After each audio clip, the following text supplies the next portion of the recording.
Assalamualaikum warahmatullahi wabarakatuh. Apa kabar teman-teman penikmat cerita horor dimanapun Anda berada? Dengan tidak bosan, saya berdoa semoga teman-teman semua selalu dalam keadaan sehat walafiat, selalu diberikan kemudahan dalam segala urusannya. Amin. Di kesempatan kali ini, saya akan membagikan satu cerita akibat perjanjian setan. Sejak pertama aku menginjakkan kakiku di desa itu, perasaan was-was, takut selalu membayangiku. Terlebih lagi setelah kulihat hamparan makam anak kecil dan bayi-bayi yang tak jauh dari ujung desa tersebut. Benarkah yang dikatakan Dira kalau anak-anak itu ditumbalkan? Hari sudah sangat larut ketika aku di sini maksudnya narasumber ya, tiba di salah satu terminal bus. Malam itu udara sangat dingin.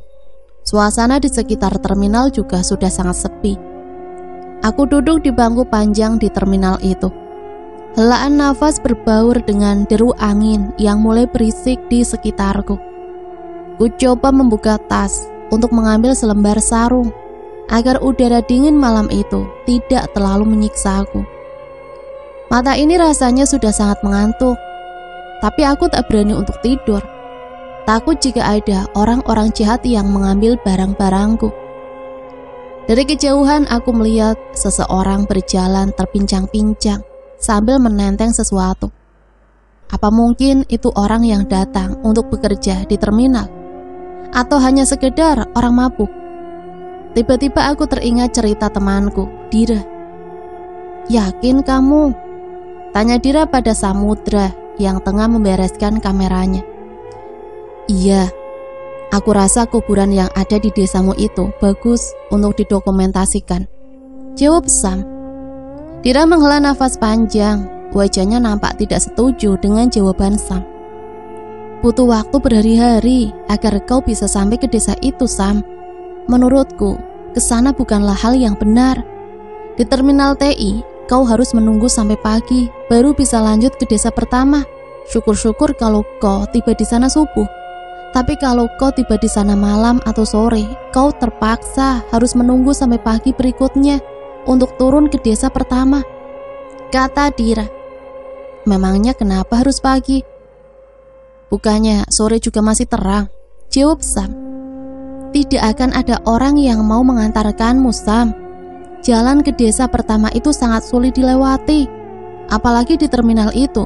Kalau sudah malam hari, tidak akan ada orang di sana. Karena dulu pernah ada cerita kalau penjaga terminal tewas dibunuh oleh orang yang tidak dikenal. Dan semua uang dan barang berharga lainnya diambil habis," jawab Dira. "Tapi aku penasaran, Dir. Dan jika aku berhasil mendokumentasikan kuburan-kuburan anak-anak kecil itu, kemungkinan aku bisa jadi orang terkenal. Wajahku akan terpampang di koran-koran lokal. Apalagi kalau aku bisa menguak semua cerita asli dari sana. Aku yakin pasti akan banyak ada produser-produser yang mau memfilmkan perjalananku," ujar Samudra dengan wajah yang sangat cerah. Dira menggeleng. "Aku tidak setuju kau ke sana. Aku yang dari kecil dibawa pindah dari sana saja sudah tidak ingin menginjakan kakiku ke desa jahanam itu lagi," bentak Dira. "Kau terlalu tinggi menghayal, Sam. Tidak akan ada orang luar yang percaya dengan ceritamu," lanjut Dira. "Jika memang nanti tidak akan ada yang tertarik dengan apa yang ku dapat dari desa itu, aku tidak mengapa gagal. Tapi setidaknya aku pernah berusaha," balas Samudra membentak. "Aku menyesal menceritakan semuanya padamu, Sam," teriak Dira lalu melangkah pergi meninggalkan Samudra. Kilas ingatanku sebelum pergi melintas di ingatan. Sesaat aku kembali melihat ke seseorang yang tadi kulihat berjalan ke arah itu. Dek, jantungku seketika berdegup tak karuan. Orang yang kulihat tadi sudah tidak ada di sana. Apakah itu hanya delusi? Aku mencoba memukul-mukul kepalaku untuk segera menyadarkan diri ini dari ketakutan. Beberapa saat kemudian aku kembali tenang. Itu hanya orang gila, hanya orang gila. Gumamku mencoba menghilangkan ketakutan. Aku kembali menoleh kiri dan kanan, berharap ada seseorang yang bisa diajak mengobrol. Namun terminal itu begitu sepi, hanya dengungan nyamuk dan jangkrik yang terus bernyanyi di sekitar tanaman. Aku mengeluarkan sebilah rokokku, namun saat sebatang rokok sudah kuselipkan di bibir, ternyata koreknya hilang, entah kemana. Aku mendengus kesal kala itu, berpacu dengan ketakutan. Aku mengambil Alkitab yang kubawa di dalam tas. Kupeluk Alkitab itu, berharap delusiku hilang. Akan tetapi suara-suara tawa di kejauhan tiba-tiba saja terdengar. Riuh gelak tawa itu membuatku hampir menangis. Sekitar pukul 4 dini hari, orang-orang yang bertugas di terminal mulai datang, diiringi oleh para pedagang di terminal itu. Aku tersenyum tipis. Akhirnya setelah sekian lama menunggu, dengan dipacu ketakutan tadi, aku bisa bernafas lega sekarang. Mau kemana? Kok sudah ada di sini subuh-subuh begini? Tanya seorang penjaga terminal. Mau ke desa S, Pak? Jawabku singkat sambil tersenyum. Lelaki berusia 40 tahunan itu mengerutkan keningnya. Memangnya tujuanmu ke sana untuk apa? Tanya penjaga terminal. Sebenarnya saya ingin ke desa D, Pak. Ada yang harus saya cari tahu di desa itu. Jawabku terbata-bata. Begini, bukannya saya melarang. Tapi kalau tujuanmu hanya sekedar bermain-main, lebih baik urungkan niatmu itu. Warga desa itu sangat sensitif dengan orang-orang baru. Kau pasti akan diusir sebelum kau sampai ke sana, ujar si penjaga terminal. Maaf, Pak, bukannya saya tidak percaya. Tapi saya rasa warga desa itu tidak seburuk yang Bapak katakan, jawab Samudra. Itu terserah kamu. Kalau mau lanjut ya silahkan. Saya cuma memberitahu apa yang saya tahu, tidak kurang dan tidak lebih. Satu hal lagi, ini Kalimantan. Kepercayaan orang-orang di sini bukan untuk dipermainkan, ujar si penjaga terminal sembari berjalan menjauhi Samudra. Saat pagi telah tiba, Samudra mencari-cari warung nasi di sekitaran terminal. Perutnya sudah sangat lapar saat itu. Bu, pesen nasinya seporsi sama teh hangat ya, kata Samudra memesan makanan saat berada di salah satu warung nasi. Sam meletakkan tasnya dengan sangat hati-hati di atas bangku di sebelahnya. Seorang laki-laki berambut gondrong, acak-acakan, duduk tak jauh darinya. Lelaki itu nampak memperhatikan gerak-gerik Sam. Sam yang sadar diperhatikan langsung melemparkan senyum dan mengangguk ramah. Mau kemana? Tanya lelaki itu yang dari logat suaranya bukanlah berasal dari Pulau Kalimantan. Mau ke desa D, jawab Sam singkat. Sama siapa? Tanya lelaki itu lagi. Sendirian, Kak. Om, Mas, jawab Sam gelagapan. Jawaban Sam malah mengundang gelak tawa si lelaki gondrong. Saya ini asli Kalimantan, cuma sudah 15 tahun di Jawa.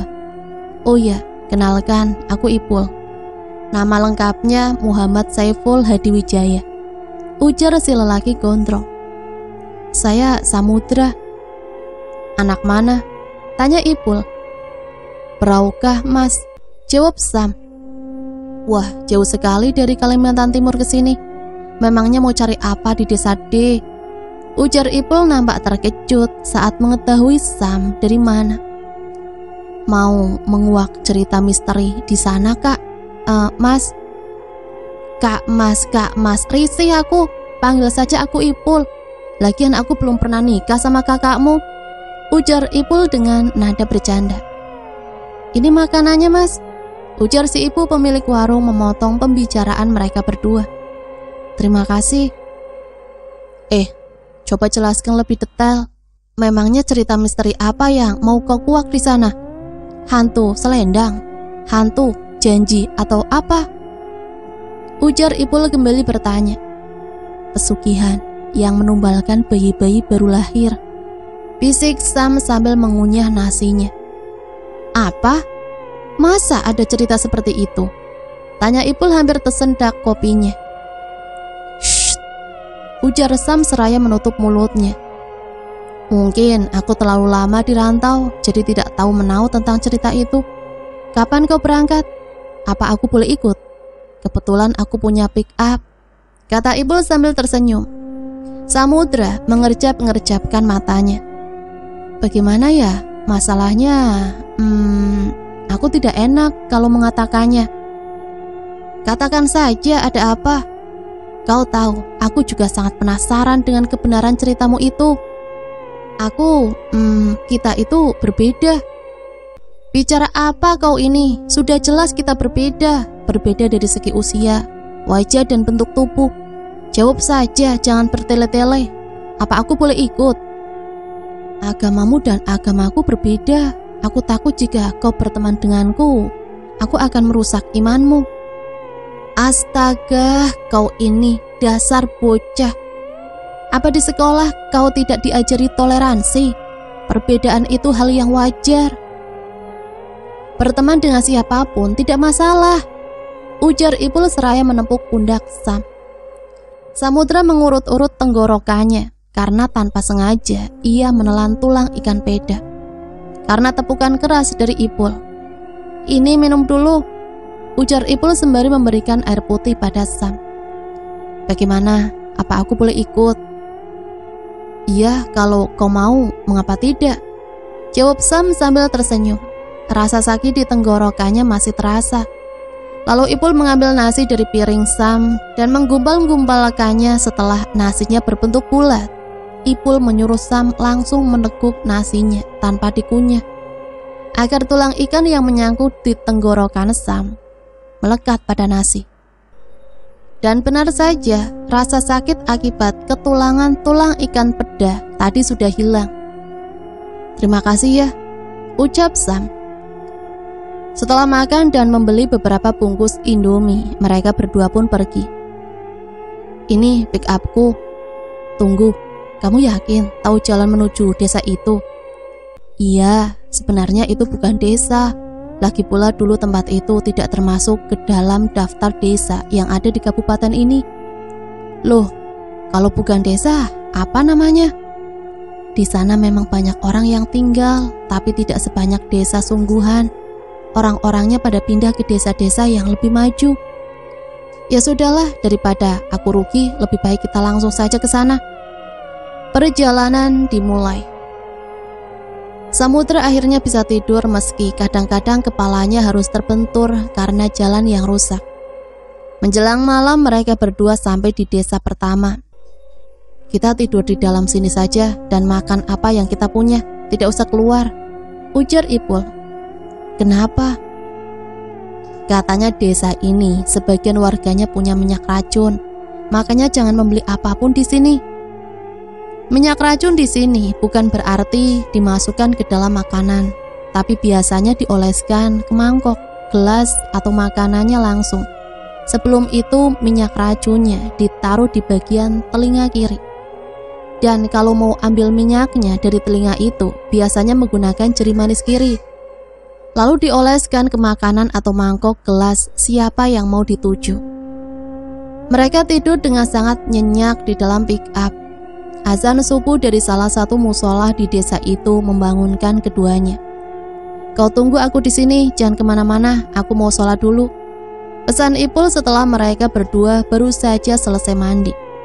Sambil menunggu Ipul selesai sholat, Sam membuka-buka lembaran Alkitabnya. Kita langsung berangkat saja ya.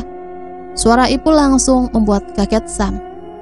Oh, astaga, maaf, aku mengganggumu ya, ucap Ipul. Tidak apa-apa. Ya sebaiknya kita langsung berangkat saja, kata Sam tersenyum. 1 jam perjalanan, mereka kembali memasuki jalanan yang sisi kanan kirinya hanya hutan. Samudra terlihat sangat menikmati pemandangan yang ada. Kau sudah lama pulang dari Jawa? Tanya Sam, membuka percakapan. Tidak juga, baru 2 minggu. Aku kerja di sana Sam. Nanti 2 minggu lagi aku akan kembali berangkat. Kalau kamu? Aku juga kerja paruh waktu. Mobil tiba-tiba berhenti karena menabrak seseorang. Ipul keluar untuk memeriksa orang yang berbaring di jalanan itu. Dan saat keduanya keluar, mereka diseret oleh beberapa orang yang ternyata itu adalah komplotan begal. Sialan, umpat Ipul. Ipul berhasil melepaskan dirinya dari pegangan para begal. Mereka berkelahi di jalanan yang sepi tersebut. Tidak hanya Ipul, Sam juga ternyata pintar bela diri. Tidak berapa lama akhirnya mereka bisa dikalahkan oleh keduanya. Meski kini wajah Sam dan Ipul nampak babak belur. Sialan, coba saja tadi kutabrak. Perjalanan dilanjutkan. Singkat cerita, mereka akhirnya tiba di jalan yang sudah tertutupi oleh uruk atau rumput liar dan semak belukar. Dan tidak jauh dari situ ada sebatang pohon yang lumayan besar menghalangi. Sepertinya kita tidak bisa melanjutkan perjalanan menggunakan mobil. Kalau kamu mau meneruskan, terpaksa harus jalan kaki, ujar Ipul. Setelah membereskan barang bawaannya, akhirnya mau tak mau, mereka berdua harus melanjutkan perjalanan dengan berjalan kaki. Langkah demi langkah mereka terus maju, hingga berjam-jam mereka berjalan. Mereka menemukan sungai yang membentang. Di seberang itu adalah desa D yang kamu maksud, tapi kita harus melewati sungai itu dulu, jawab Ipul. Dan sungai itu kelihatannya sedang naik airnya, lanjut Ipul. Dira tidak bilang kalau akan melewati sungai terlebih dahulu, gumam Sam. Kita menginap di sini saja malam ini, besok baru lanjut nyebrang. Semoga saja masih ada warga yang tinggal di sana, biar kita bisa meminjam sampahnya untuk menyeberang, ujar Ipul. Suara burung hantu bersaut-sautan terdengar, kunang-kunang beterbangan, dan suara jangkrik di balik rerumputan beradu nyaring. Malam itu suasananya sangat tenang, hingga saat tengah malam tiba. Saat salah satu mereka sudah tidur, Sam mendengar suara tawa cekikikan yang sangat dekat. Sam membangunkan Ipul karena ia takut dengan suara itu. Saat Sam akan menanyakan sesuatu, Ipul langsung menutup mulut Sam dan menggeleng. Perlahan-lahan suara tawa itu mulai terdengar menjauh. Wajah Ipul seketika berubah panik. Berbeda dengan Sam yang menghela nafas lega. Ayo, bereskan barang-barangmu. Kita pergi dari sini sekarang juga, bisik Ipul. Memangnya kenapa? Belum selesai pertanyaannya, Ipul sudah terlebih dahulu memasukkan peralatannya ke dalam tas. Mereka berjalan mengendap-endap menyusuri pinggiran sungai hingga ke hulu. Di sana mereka hanya duduk, terdiam sambil menunggu pagi tiba. Namun belum lagi pagi, suara tawa tadi kembali terdengar. Aku mau ambil wudhu dulu, mau sholat tahajud, ujar Ipul. Aku boleh ikut, ujar Sam yang juga ketakutan. Silahkan kalau kau memang mau, tapi aku tidak punya sajadah lebih, jawab Ipul. Setelah selesai berwudhu, Ipul meletakkan sajadahnya. Entah sudah benar apa tidak arah kiblatnya pada saat itu. Yang pasti dalam pikirannya saat itu, ia ingin cepat-cepat mengusir rasa takutnya. Saat Ipul sudah mulai khusyuk dengan sholatnya, Sam celingukkan kiri dan kanan, lalu menunduk dan mengikuti gerakan-gerakan sholat yang dilakukan oleh Ipul. Setelah selesai sholat, Ipul melanjutkan dengan mengaji. Namun tidak berapa lama setelah surat pertama dibaca, senter yang digunakan Ipul untuk membantunya menerangi Al-Quran itu malah secara tiba-tiba mati mendadak, diikuti gemuruh angin yang seperti menandakan hendak turun hujan. Kenapa? Tanya Sam cemas. Shadaqallahul azim. Sepertinya ada yang tidak suka aku mengaji di sini. Mungkin mereka terganggu, jawab Ipul seraya meraba-raba tasnya. Dan setelah Al-Qur'annya dimasukkan ke dalam tas, senter yang tadinya tidak mau menyala akhirnya kembali menyala, meskipun masih blap-blip tidak karuan. Mereka berdua terdiam, duduk menunggu pagi. Tak ada seorang pun di antara mereka berdua yang tertidur. Dan akhirnya pagi yang ditunggu-tunggu pun sudah mengusir gelap. Perut keduanya juga sudah terasa lapar, dan akhirnya mereka memutuskan untuk mencari buah-buahan di sekitar. Karena pada saat itu hutan masih sangat lebat, jadi mereka sangat mudah mencari buah-buahan. Ada banyak sekali buah layung dan mereka pagi itu memakan buah hasil temuannya dengan sangat lahap. Namun karena kebanyakan memakan buahnya, Sam mulai merasa pusing di kepalanya. "Kepalaku pusing," ujar Samudra. "Kau kebanyakan makan layungnya, Sam. Bawa minum air. Nanti juga sembuh sendiri," kata Ipul menenangkan teman barunya itu. Mendengar perkataan Ipul, Samudra meminum air sungai dengan jumlah yang sangat banyak. "Bukan minum air sebegitu banyaknya juga, Sam. Maksudnya minumnya yang sewajarnya saja," tegur Ipul. "Kelihatannya tidak ada seorang pun yang ada di sekitaran sini, Sam. Terpaksa kita harus berenang untuk mencapai seberang sungai," ujar Ipul. Tapi karena keadaan Sam yang sudah terlalu mabuk akibat kebanyakan buah layung, akhirnya Ipul terpaksa harus membuat rakit dari gadang pohon pisang hutan. Setelah jadi, dia meletakkan tas miliknya dan milik Sam ke atas rakit. Sam juga disuruhnya untuk naik ke atas rakit, sementara Ipul lah yang akan menarik rakit itu untuk sampai ke seberang sungai. Saat ia sudah berada di dalam air, tangannya terus berpegangan pada rakit dan mencoba mendorongnya ke seberang sungai. Dengan penuh perjuangan, akhirnya ia berhasil sampai ke seberang sungai. Nafasnya ngos-ngosan. Sam, kita sudah sampai di seberang," ujar Ipul. Hampir pukul 3 sore, barulah Samudra sadar dari mabuk buahnya. Tubuhnya nampak sangat lemas karena terlalu banyak muntah. Tapi untungnya rasa pening di kepalanya sudah agak menghilang. Jadi mereka bisa melanjutkan naik ke atas menuju desa. Kameranya mulai dinyalakan. Di awalan video, ia memperkenalkan Ipul dan juga dirinya sendiri. Samudra tertegun. Jantungnya berdegup tak stabil saat melihat banyak sekali makam-makam kecil di sana. Makam-makam itu tak bernama. Nisannya pun hanya terbuat dari balokan. Ini makam yang diceritakan Dira, gumam Sam. Konon menurut cerita dari desa ini, hampir semua warganya mempunyai ilmu hitam yang menyesatkan, dan anak-anak mereka dijadikan tumbal, entah itu untuk pesugihan atau yang lainnya, ujar Samudra. "Masa sih? Aku tidak tahu cerita itu ya?" kata Ipul. Lalu setelah beberapa saat mengelilingi dan mereka makam-makam tersebut, mereka berdua melanjutkan perjalanan ke arah desa. Dan ternyata yang dikatakan Ipul memang benar. Kalau tempat itu bukanlah desa sungguhan. Rumah-rumah yang ada di desa juga sudah banyak yang kosong. Bahkan beberapa di antaranya sudah rata dengan tanah. Setelah mengelilingi tempat tersebut, mereka menemukan sebuah rumah yang dihuni oleh seorang kakek tua. Kakek tua itu tidak bisa berbahasa Indonesia. Ipul dan Sam sempat kewalahan dengan mengartikan perkataan si kakek. "Tolong tanyakan kenapa banyak kuburan anak kecil di pemakaman itu, Pul," ujar Sam sembari masih memegang kameranya. Katanya itu kuburan anak-anak kecil di desa ini yang dulu terserang penyakit muntaber. Satu persatu anak-anak di desa meninggal karena terserang penyakit tersebut.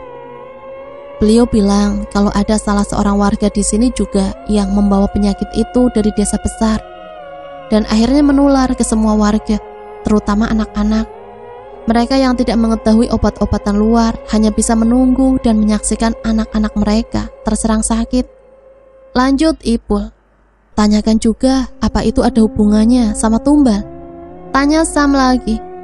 Saat Ipul menanyakan seperti apa yang disuruh oleh Sam, raut wajah si kakek nampak berubah.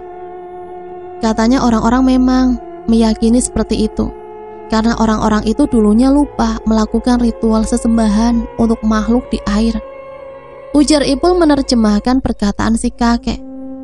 Lalu? Aku rasa itu memang penyakit, Sam. Masuk akal kalau muntaber memakan banyak korban anak-anak, karena mereka memang sensitif. Lagi pula orang-orang di sini tidak tahu menahu soal obat. Potong Ipul. "Tolong tanyakan lagi, Pul," Katanya makhluk air itu buaya penunggu sungai. Setahun sekali akan selalu ada korban tenggelam di aliran sungai ini, dan untuk menggantinya dia menginginkan sesembahan. Lalu apa hubungannya dengan Muntaber? Tanya Sam lagi. Karena mereka lupa melakukan ritual sesembahan, mungkin itu penyebabnya. Aku rasa tidak masuk akal. Kau pasti menyalahkan arti kata-kata kakek itu kan? Saat keduanya asik berdebat, tiba-tiba kepala Sam dilempar dengan sebilah kayu.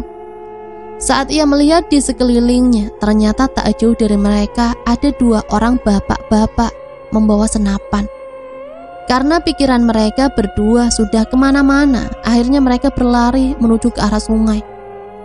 Mengetahui 2 bapak-bapak tadi masih mengejar mereka, akhirnya tanpa pikir panjang, Ipul dan Sam langsung terjun ke air dan segera menyeberang.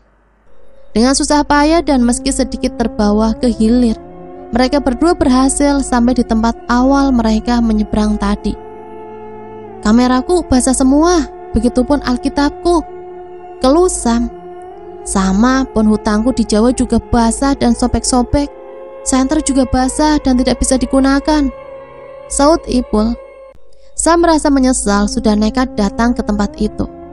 Ia juga mengutuk habis-habisan kepada 2 bapak-bapak tadi yang sempat mengejar mereka tanpa tahu maksudnya. Alhasil mereka berdua terus berjalan mencari arah jalan mobil pick-up milik Ipul berada. Gelap semakin membatasi penglihatan keduanya. Beberapa kali mereka hampir jatuh karena tersandung akar-akar pohon. Namun meski begitu, keduanya enggan untuk bermalam, karena menurut Ipul lebih aman jika mereka terus berjalan. Singkat cerita, dengan langkah yang sudah letih, akhirnya mereka berdua berhasil sampai ke tempat pick up Ipul berparkir. Untuk beberapa saat saja mereka pun melesat menjauhi tempat tersebut. Di tengah perjalanan barulah Ipul menceritakan semuanya pada Sam. Kau tahu suara ketawa itu? Itu suara hantu beranak, atau yang dalam bahasa Indonesianya kuntilanak. Jika suaranya terdengar dekat, artinya mereka jauh dari kita. Tapi kalau suaranya jauh, itu berarti mereka sangat dekat dengan kita. Makanya saat suaranya jauh tadi malam, aku melarangmu untuk menegur ataupun menanyakannya. Karena kalau disebut, mereka pasti akan langsung datang, ujar Ipul. Cantikkah mereka itu, Pul? Lalu kalau mereka datang bagaimana? Tanya Sam. Kata orang, wajah mereka itu sangat cantik, tiada tanding jika berubah jadi manusia. Dulu pernah ada cerita orang yang menikah dengan hantu itu. Akhirnya laki-lakinya dibunuh oleh si hantu karena berniat beristri lagi. Dan kalau mereka mendatangimu saat di hutan, itu telurmu yang akan diambil oleh mereka.